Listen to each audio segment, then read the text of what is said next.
My name is Julie North, and I'm 58 years old. Currently, I work as a neurologist at a university hospital in the United States. Right now, I'm taking a longer vacation to accompany my daughter, Mia, on her short-term study abroad. It's been years since I last visited. I stopped by the university hospital where I used to work, which holds many nostalgic yet painful memories for me. I had coffee at the hospital's cafe terrace, where I used to take breaks when I worked there. 18 years have passed, and while the view outside has changed slightly, the clear, blue sky remains the same, reminding me of those words suddenly uttered by my ex-husband. Choosing a child born from a young parent over one from an older parent due to the excellence of the younger generation. I was stunned by his sudden statement. "What do you mean?" "Huh? Just what I said. You're a doctor. You should understand the high risks of late pregnancy." "You're not talking about the risks to the mother or the birth itself, but—" "Yes. It's about the child's abilities." "What? What are you talking about now? You knew this from the beginning when we wanted children.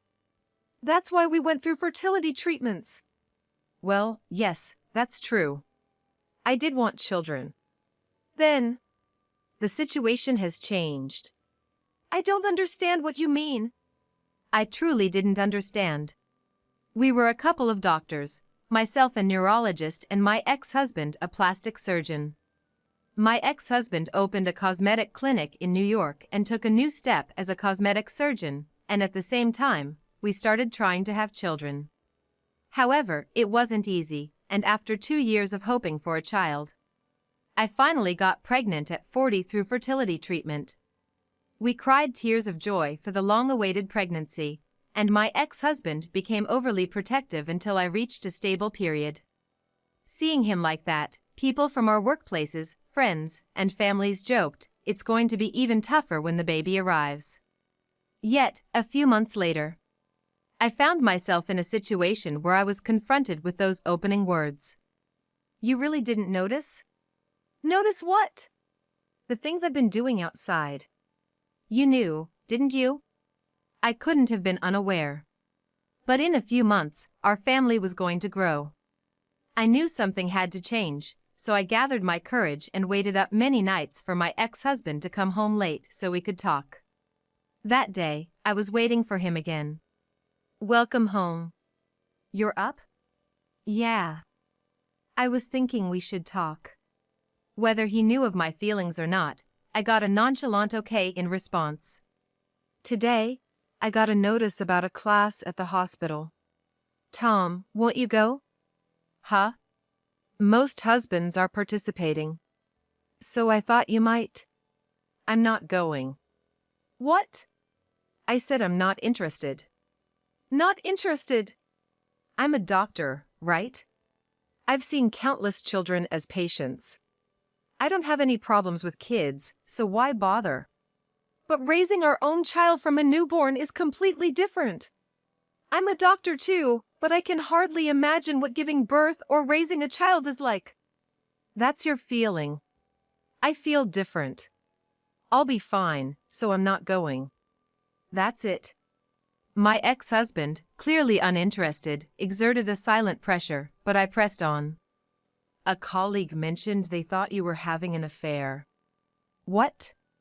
"They said they saw you in the middle of the week, in downtown, walking arm in arm with a young girl, entering a department store, looking happy shopping together." "Really? So, what? Is that person stalking me?" "No. They just happened to see you because they had errands in the same department store." "But they snitched on you, right? Using the word affair without knowing if it's true. If it's not, that's defamation, you know?" "What? That's not the point." "It is. You're suspecting me based on some uncertain story." "So, it's not true?" "Who knows?" "What?" "Look, my clinic promotes beauty, so naturally, we have a lot of young female staff. You know how scary women can get? To keep the peace, I have to treat everyone equally." As the owner, it's my duty to provide meals, shopping trips, and some relaxation time to acknowledge the hard work of running a popular clinic, right? So, you're doing the same with other staff members, not just the one my colleague saw? Well, you could say that. So, you're neglecting our family for them? Without them, our clinic wouldn't survive.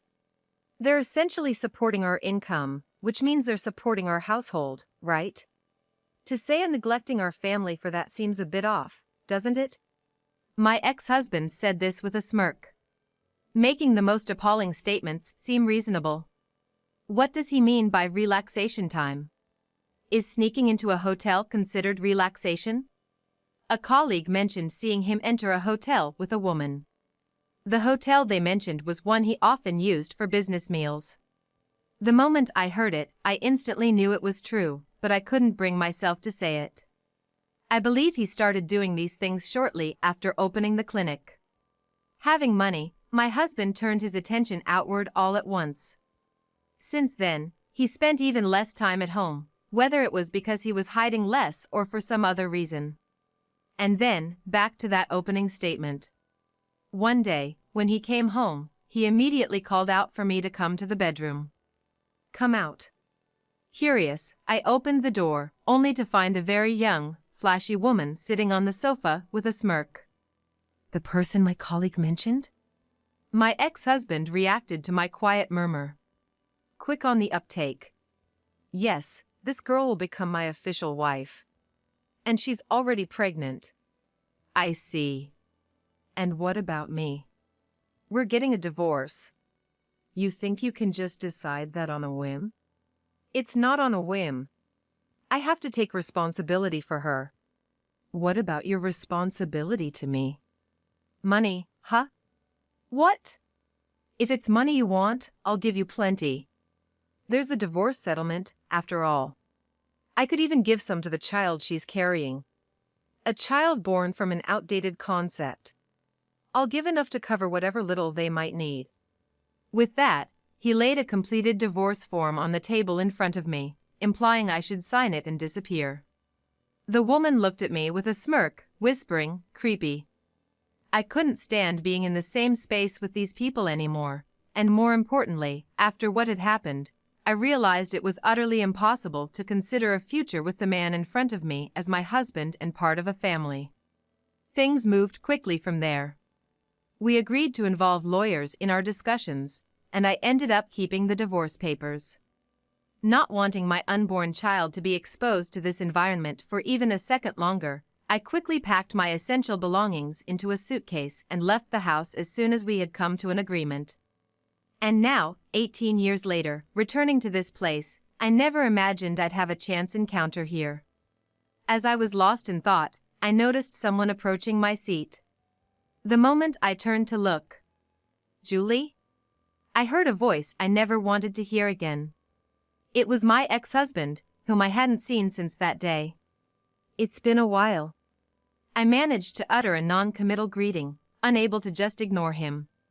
He took a step closer, smiled faintly, and spoke again. What? Crawled back here? What? You went overseas after that, right? Felt the limit and ran back to your alma mater for help? His twisted smile mocked me, vividly revealing his true nature, reminding me of the last time I saw him, and I felt a heavy weight in my gut. Just a regular trip home. My child had some things to do too, and we're here together today. The child from back then? Who else? Huh. Together, you say? What business? Does the kid have something? A sickness? What? I was speechless at his audacity. The words about choosing a superior child over one born from an older pregnancy, my ex-husband's words from that time, came flooding back, causing my chest to ache anew. As I struggled for words, I heard footsteps from behind. Mom? Mia.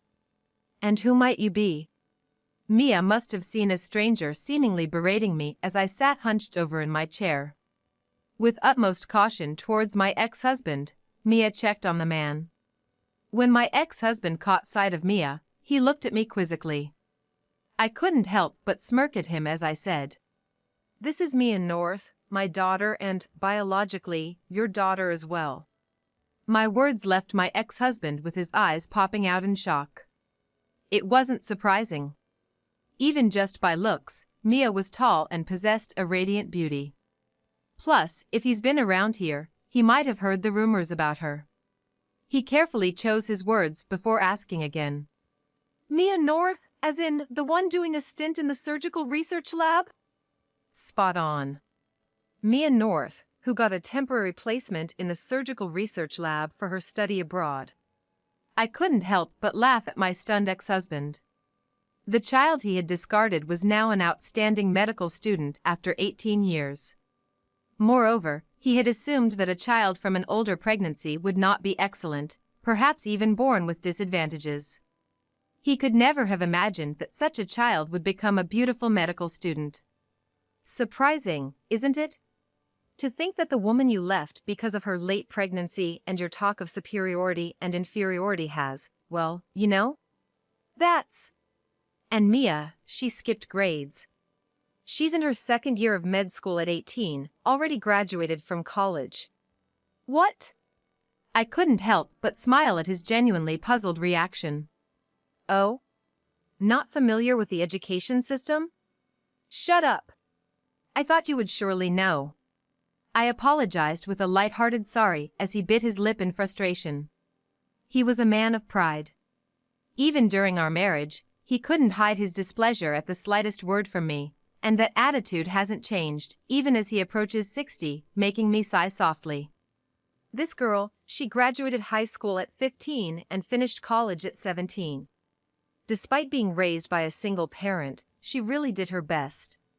She's not just beautiful on the outside, but she's also an incredible person inside. That was truly how I felt. Mia was my pride and joy. Yet, the man in front of me couldn't resist throwing a bitter and unwarranted accusation. I bet you used your influence as a doctor to get her in there. What? You're a professor or something over there, right? With that kind of power, you could make anything happen, whether it's high school, college, or med school. Don't underestimate me. What? I said, don't lump me in with you. What? That's you, isn't it? Shoehorned into the bottom tier of some fancy high school, and barely making it into a college, let alone a medical or dental school. Your parents had to throw money around just to get you into a low-ranking private medical school in the countryside. How do you know that? Over there, I met someone who went to middle and high school with you. I heard all about it. Caught off guard by this boomerang, my ex-husband seemed to be frantically searching for who could have spilled the beans, asking like a child. I ignored him, finding his desperation annoying, and took a sip of my coffee. The familiar taste brought a moment of calm to my frayed nerves. One of the hospitals affiliated with the university wanted me to start working at the university hospital right away, but I was pregnant, remember? So, they suggested I teach some university classes while working part-time at the clinic. It just so happened they knew about me.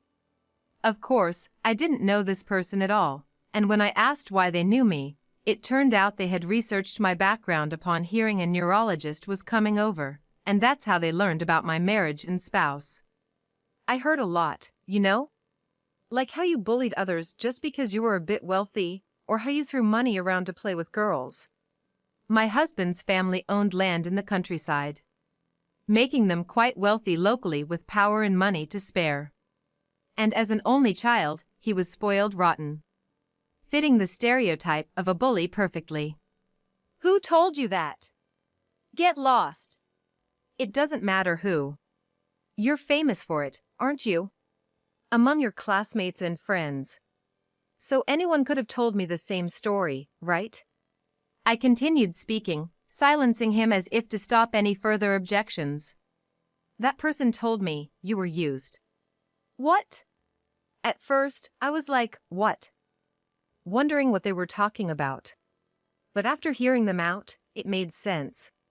You, coming from the countryside, and me, having lived in New York all my life. We met at a new workplace, and I knew nothing about you. My ignorance of your past was convenient for you, wasn't it? Yeah, so what? Once it's out, it's out. Right, we were both new at the workplace, and I had just come from the countryside with no one I knew. And you, just as new, didn't know anything about my lousy past or who I really am. I thought you were convenient for me. So what? Faced with his defiance, I pressed on. It's not just that, is it? What? You wanted an excellent child. A child to overshadow your own complexes, to erase the inferiority you felt. That's why you wanted me. No, you wanted my status and genes, didn't you? You wanted the superior status and genes I had, the complete opposite of yours, right? Don't be absurd. Don't say stupid things in front of the child. What? In front of the child? This isn't something you should let her hear. Trying to protect his pride after all this time. The shallowness of this man makes me sick to my stomach. Don't worry. Mia knows everything. What? She knows you wanted a superior child and abandoned Mia and me. She knows everything about your past and present. What? You told her everything? I simply stated the facts. Before she was even born, you were gone. It's not like she wouldn't realize something was up. Besides, you can't fool a smart kid like Mia. My ex-husband's loud exclamation echoed in the quiet cafe terrace. Then, having been silent until now, Mia began to speak. Isn't that pathetic? What? I asked if you think that's not pathetic. What? Why should I be lectured by a kid like you? Because even someone you consider a child can see how pathetic your way of living is. He probably never expected to be told off by a child. My ex-husband was grinding his teeth in anger, his face turning red. Mia, looking at him with a detached gaze, continued. Just like Mom said, I know everything. Not just about the past, but also what's happening right now. What? I never imagined you would go crying to the professor I'm going to work with. Your clinic went under, didn't it? What? The decline in clients due to numerous failed plastic surgeries, fraudulent accounting, and investment failures. Well, it all started 18 years ago, didn't it? How can you say that? It all started when you left Mom and chose a new partner. Oh, wrong. It started when you got blinded by easy money at the clinic and got dazzled by women who were after your money. Their presence turned you into a money-hungry monster, leading to the loss of everything. Being called out by an 18-year-old, my ex-husband's face turned from red to a deeper shade of crimson, and finally, his lips began to tremble. Really, your pride is something else. Why don't you admit it? I'm a jerk. I'm the kind of jerk who ruins people's lives. That's why it's all coming back to haunt you now, you get it? What? Ruin lives? Thanks to our separation, Julie became a professor in America, and you're attending med school at the tender age of 18. It's all thanks to me. What? Don't joke. What? That's just the outcome, not thanks to you. Sure, the divorce might have been a catalyst, but my acceptance into a university was the result of my mother's hard work, and my ability to attend med school at my age is due to my own efforts and because my mother always looked out for me. She's always been considerate and hardworking, which is why so many good things have come her way.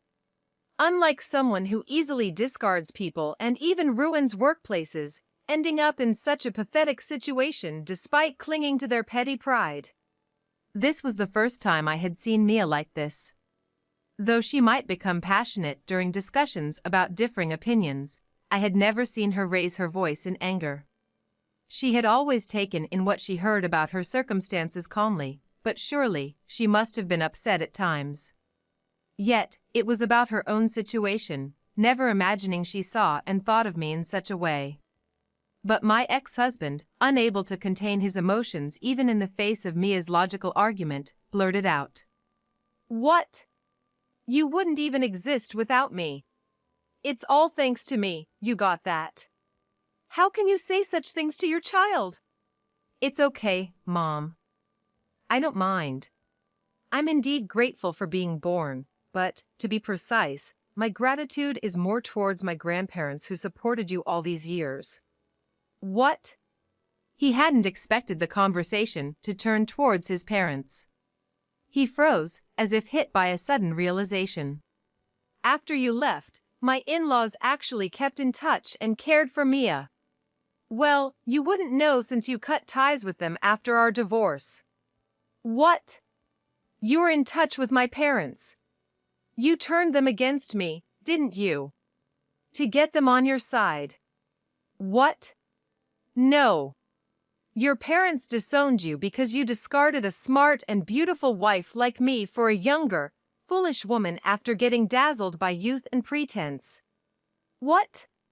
They were disappointed in a son who barely managed to graduate from a medical school he was shoehorned into with money, struggled through numerous private lessons to pass his medical exams, and then whined to his parents until they opened a cosmetic clinic for him. And when you started earning big from the cosmetic surgery boom, you resumed your old habits of playing around with women, hiring nurses and staff based on whether you liked them or not, creating your own harem. The final straw was impregnating a nurse 2 decades your junior and abandoning your family. And for those women, you even ruined the clinic your parents built for you. What more could your grandparents possibly do to help? Mia's rapid-fire recounting of his sordid past left my ex-husband stammering incoherently. Watching him struggle, Mia looked on with disdain, suddenly becoming calm or perhaps overwhelmed by the absurdity of the situation. My ex-husband made an unbelievable request. Then you help me. What? You heard in the lab, didn't you? After losing the clinic, I've been struggling to find work. I suppose it must be tough, having to beg at the former workplace of your ex-wife. Right? Everyone's cold. So, if you, a promising and highly respected daughter of Julie, said you wanted to help your father after an unfortunate separation, they'd surely lend a hand, moved by the story. Hearing such delusional talk, Mia and I exchanged looks and sighed. Pathetic. What? To beg a child you abandoned and haven't thought of until now. It's disgraceful, pathetic, and just wow. Shut up. What do you know about me? I don't understand, I don't want to understand, and I never plan to understand. A doctor who can't empathize with others and only thinks of himself, causing medical accidents? I don't want to understand someone like that. And crying to Mia? That's ridiculous. Don't you have a brilliant child of your own? You should ask them for help. My child! It's impossible! They barely made it into a mid-tier private women's college. Oh. More money? What? So, you solved it with money again? What? I paid, so there's no problem. My ex-husband, reminded of his past, heatedly retorted, his face turning red again. Originally, such matters shouldn't be resolved with money. Trying to solve people's futures with money is just wrong. I think there are things money can't solve. What? Do you know one of your medical accidents involving a relative of my professor? What? It was the child of Professor Yagaki's niece. They had surgery at your clinic and ended up with facial muscle abnormalities. Wait, that case I couldn't solve with money. Seems like you've been running from the issue by closing your clinic. But you know, medical professionals are connected somehow, somewhere. I even ended up connected to one of your associates in America. Imagine domestically. Whether my words were registering or not, my ex-husband began to sweat profusely, his face pale, his eyes unable to settle. It's okay. What? It's going to turn out just like you imagine. Huh? Are you too scared to even speak? You caused this, no need to be scared now. If it benefits you, you don't care about others' bodies, right? Just try to keep that dark spirit of yours even behind bars. Wait. I really am. Your time is probably coming soon. You've been too busy securing your job to notice you're being pursued. You're joking, right? This kind of malicious story isn't a joke. You don't need to look for work anymore. You won't be able to work anyway. It's a lie! If you think it's a lie, then keep thinking that until it happens. For now, enjoy your precious family time. Having said what I wanted to say, I touched Mia's arm, signaling it was time to leave. Mia, touching my hand with her other hand, gave me a gentle, small smile. After that, Mia returned home after completing her 2-month medical study abroad. It was awesome. The food is delicious, and the people are kind. The teachers and seniors are all so polite, and the discussions are fascinating. Seriously, I might consider moving overseas in the future. That's great, glad you went. I'll have to make sure to pass on my thanks to the professors. While saying this, Mia grimaced at the sweetness juice she was drinking for the first time in a while. By the way, he got caught, huh? Yes, he did. While Mia was abroad, my ex-husband had been arrested. It seems the news and talk shows were abuzz with the fact that his failed cosmetic clinic was involved in multiple medical accidents implicating medical professionals. Mia must have had more than her fill of hearing and seeing this news during her studies. But this unexpected byproduct of her trip was a part of being 18. Until now, she had been too mature, trying too hard. Certainly, utilizing one's abilities is crucial, but after over 30 years as a doctor, I keenly feel that medical practice must be accompanied by humanity. Medical acts are meant to help people's lives, and at the heart of it all are the people themselves. Mia will undoubtedly grow significantly as a person in the future. As a parent and a senior in the medical profession, I intend to silently support her from behind and, at times, walk alongside her. My secret support activity. It's going to be a lifelong endeavor.